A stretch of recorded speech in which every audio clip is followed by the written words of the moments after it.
السلام علیکم ورحمۃ اللہ وبرکاتہ۔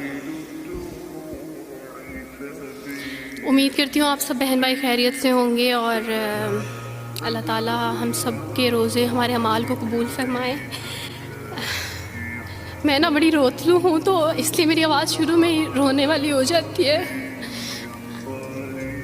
ہاں، میں وہی انسان ہوں جو وارث ماموں کے لیے بد دعائیں کرتی تھی، لیکن میں ابھی پیچھے ایک بچی کو بتا رہی تھی کہ وارث ماموں اپنی جھولی اٹھا کے راتوں کو دعائیں کرتے ہوتے تھے کہ چاند اسلام قبول کر لے، تو دعائیں کبھی رد نہیں جاتی۔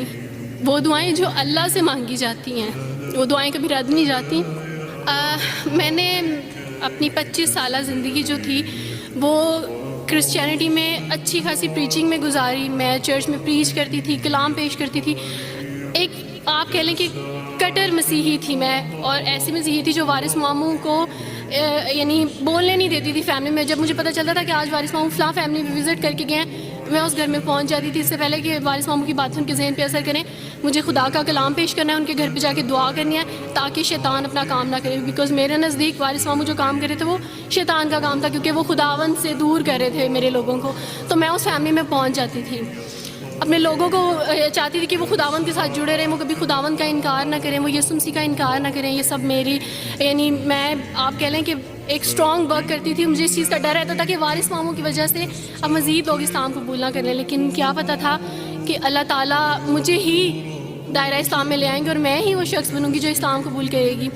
CSS کر رہی تھی، میں نے BA کمپلیٹ کیا اپنا، اور اس کے بعد میں CSS کر رہی تھی۔ اس کے دوران اللہ تعالیٰ نے مجھے یہ توفیق دی کہ اسٹڈی آف ڈفرینٹ ریلیجنس کی کتاب پڑھنے کے دوران یہ سبجیکٹ جب میں پڑھ رہی تھی تو مجھے پتہ چلا کہ اسلام ہی خوبصورت مذہب ہے۔ اچھا، آپ یقین جانیں وارث ماموں رمضان میں قرآن پاک ڈسٹریبیوٹ کرتے تھے اور راشن دیتے تھے، تو میرے بھائی کے ایک جہاں ڈیوٹی کرتے ہیں وہاں ایک انکل تھے، گارڈ تھے، ان کے لیے قرآن پاک لے کے ان سے رکھا ہوا تھا اور راشن بھی لے کے رکھا ہوا تھا، اور میں اس قرآن پاک کو نا چھپا کے اپنی سیف میں رکھتی تھی اور ڈرتی تھی کہ کسی دن میں اس کو کھول نہ لوں۔ اکثر ایک دو دفعہ پکڑا کہ کھول کے دیکھوں تو صحیح، کوئی نہ کوئی غلطی تو ہوگی نا اس قرآن میں بھی، یہ تو بڑی باتیں کرتے ہیں بائبل کے بارے میں، کچھ نہ کچھ تو ہوگا۔ لیکن اب یقین جانے ایک ڈر تھا کہ جس دن میں نے اس قرآن کو پڑھا میں اس قرآن کو اپنا دل دے بیٹھوں گی، اور وہی ہوا کہ جب میں نے قرآن پڑھا تو میں اس پر ایمان لائے بغیر نہیں رہ سکی۔ ایک رات وارث ماموں کو کال کی اور ان سے کہا کہ 2 بجے کا لگ بھگ ٹائم تھا، اور ان سے کہا کہ وارث ماموں مجھے آپ سے ضروری بات کرنی ہے۔ تو انہوں نے کہا کہ کیا بات ہے بیٹی، کوئی زندگی موت کی بات ہے؟ تو میں نے کہا کہ ایسے ہی سمجھ لیں، میں رو رہی تھی۔ تو انہوں نے کہا کہ سب خیریت ہے؟ تو میں نے ان سے کہا کہ بس بغیر کچھ کہے آپ مجھے کلمہ پڑھا دیں وارث ماموں۔ اور وارث ماموں اور میں بالکل خاموش تھے، یعنی وارث ماموں کہتے ہیں کہ اس وقت مجھے لگا کہ جیسے میرا دل پھٹ جائے گا۔ مجھے یقین نہیں آ رہا تھا اپنے کانوں پہ کہ وہ جو سب سے بڑی رکاوٹ تھی وہ مجھے خود کہہ گیا کہ مجھے کلمہ پڑھا دیں۔ اور میں نے ان سے 5 منٹ کا یعنی اسپیس لی کال پہ، اور 5 منٹ میں نے دعا کی، لیکن اس کے بعد میں نے کہا کہ اگر میں حق پہ ہوں، سچ پہ ہوں، تو بس پھر خداوند اس کو ہو لینے دے، اور وہی ہوا۔ میں نے اسلام قبول کیا اور سوچا تھا کہ CSS کمپلیٹ کرنے کے بعد فیملی میں اناؤنس کروں گی، لیکن اللہ تعالیٰ نے کچھ اور منصوبے بنائے ہوتے ہیں، انسان کے کچھ اور منصوبے ہوتے ہیں۔ آپ یقین جانے میری فیملی کو جلدی پتہ چل گیا۔ ایک رات میرے بابا نے وارث ماموں کو گھر بلایا اور ان سے کہا کہ ہم چاند کی شادی کرنا چاہتے ہیں، آپ اس سے پوچھ دیں کہ اگر کسی کو پسند کرتے ہو تو ہم اس کی شادی اس سے کر دیں، ہم جو ہے نا وہ اس کی مرضی کے خلاف نہیں جائیں گے۔ تو میں نے ان سے کہا کہ آپ ایسا نہیں کر پائیں گے۔ انہوں نے کہا کہ نہیں، ہم کر سکتے ہیں۔ مجھے یہ تھا کہ مجھے پچھتاوا نہ رہے کہ میں شاید اس دن پاپا سے بات کرتی تو پاپا مان جاتے۔ تو میں نے ان سے کہا کہ پاپا میں ایک مسلمان مرد سے شادی کروں گی، آپ ایسا میرے لیے کر سکتے ہیں؟ اگر آپ کسی مسلمان سے میری شادی کریں گے تو ٹھیک ہے، میں شادی کرنے کے لیے تیار ہوں۔ میرے گھر میں ایک سناٹا چھا گیا، اور اس خاموشی کے بعد جو ہے یعنی سب فیملی والے رونے شروع ہو گئے۔ انہوں نے کہا کہ آپ اپنے مذہب میں واپس آ جاؤ، لیکن یہ ہے کہ میں دین اسلام قبول کر چکی تھی۔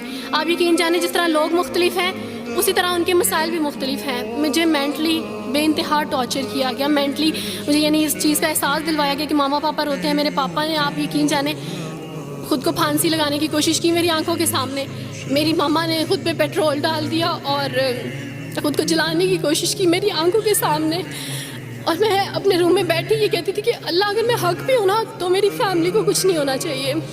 پھر بہرحال مجھے میری فیملی سے نکال دیا گیا، یہ اس ڈر سے کہ میری وجہ سے دوسرے بہن بھائی بھی اس راہ پہ نہ چلے جائیں، اور وارث ماموں کو بلا کے مجھے گھر بھیج دیا گیا، ان کے گھر بھیج دیا گیا۔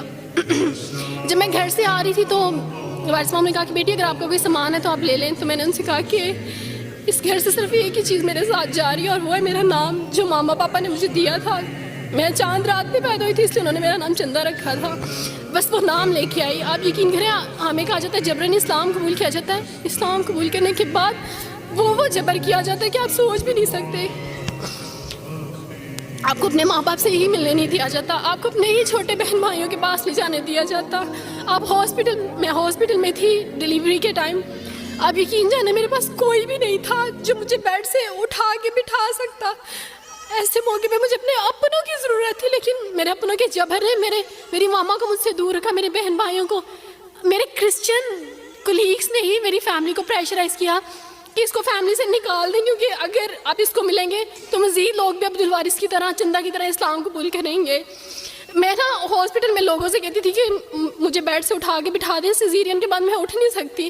میرا بیبی رو رہا ہے, کوئی مجھے بیبی پکڑا سکتا ہے. آئیڈیا ہی نہیں تھا ہاسپٹل میں کیا کیا لے کے جاتے ہیں. میرے پاس ایک ایسا دوپٹہ نہیں تھا جو میں چینج کر سکتی. ایسے موقعوں پہ آپ یقین جانیں آزمائش اور جبر اسلام قبول کرنے کے بعد ملتا ہے.